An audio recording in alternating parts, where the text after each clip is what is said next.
Everyone knows the story of the American Revolution and our struggle for independence from the British. However, there was another war that secured America's freedom and place as a power in the world.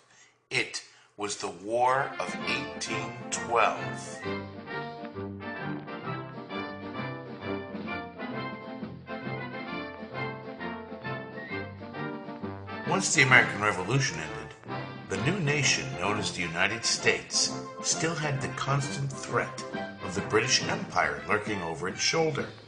The British still held territories in Canada and western portions of the Great Lakes. The British were also giving aid and assistance to the Native American Indians in order to prevent expansion efforts into the western territories by the United States. What hurt the Americans the most was the constant interference of trade with Europe. British warships frequently stopped U.S. merchant ships and seized them and the crew they thought were former British sailors. Britain would imprison the U.S. sailors and force them to fight in the British Navy against France.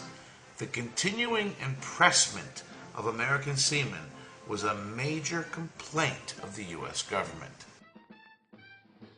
Back in 1807, when Thomas Jefferson was president, the British warship Leopard attacked the U.S. warship Chesapeake. The British Navy boarded and removed some of the American crew members.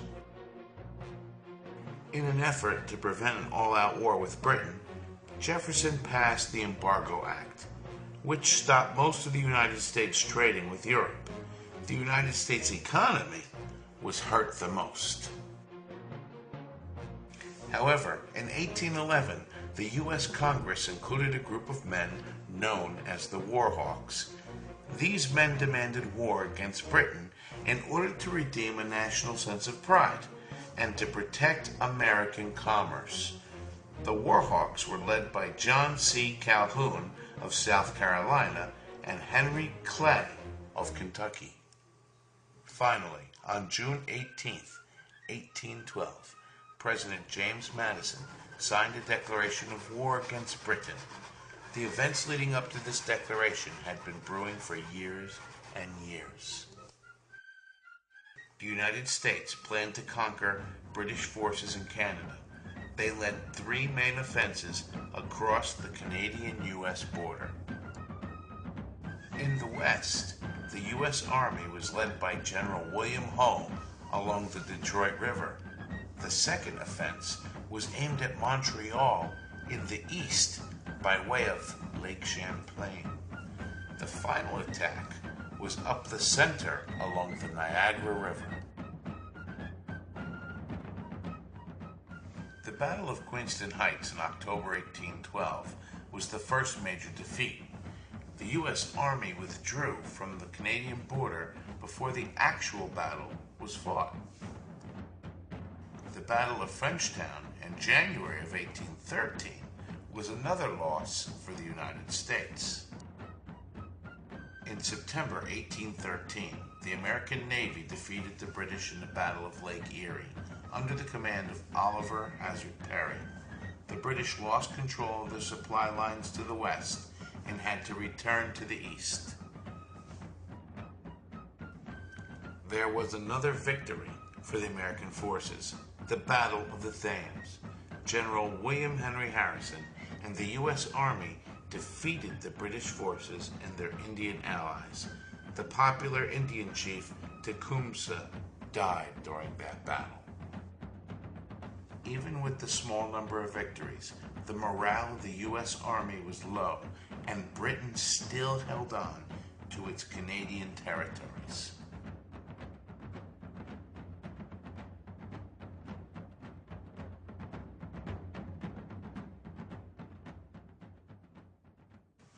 Two U.S. warships fought sea battles against British warships and won. This was a stunning blow to the British Navy, since they claimed supremacy on the high seas for so many years.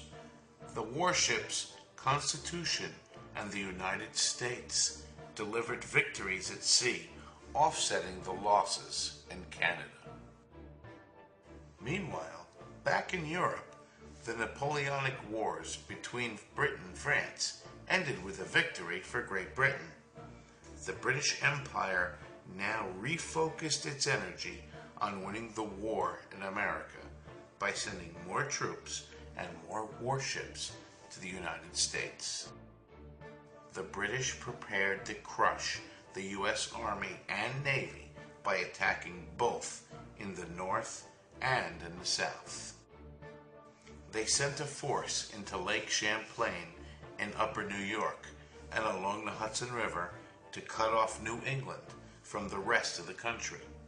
The other force was directed to New Orleans, where the British planned to block off the mouth of the Mississippi River and prevent trade into the Low Country. While attacks in the North and the South took place, the British created a diversion in the Chesapeake Bay area. They won the Battle of Bladensburg with ease and marched on to Washington, D.C., forcing President Madison and his wife Dolly to flee. The British Army burned almost all the public buildings in Washington, D.C., including the White House. The British moved to attack Baltimore and Fort McHenry, where they met strong resistance. This inspired writer Francis Scott Key to pen the Star-Spangled Banner.